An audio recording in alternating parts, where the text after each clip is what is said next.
اللہ تمہاری بے ارادہ قسموں پر تم سے مواخذہ نہیں کرے گا، لیکن پختہ قسموں پر جن کے خلاف کرو گے مواخذہ کرے گا۔ تو اس کا کفارہ 10 ناداروں کو اوسط درجے کا کھانا کھلانا ہے جو تم اپنے اہل و عیال کو کھلاتے ہو، یا ان کو کپڑے دینا یا ایک غلام آزاد کرنا، اور جس کو یہ میسر نہ ہو وہ 3 روزے رکھے۔ یہ تمہاری قسموں کا کفارہ ہے جب تم قسم کھا لو اور اسے توڑ دو، اور اپنی قسموں کی حفاظت کرو۔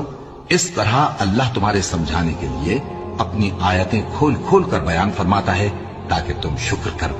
اے ایمان والو، شراب اور جوا اور بت اور پانسے، یہ سب ناپاک کام اعمال شیطان سے ہیں، سو ان سے بچتے رہنا تاکہ تم کامیاب ہو جاؤ۔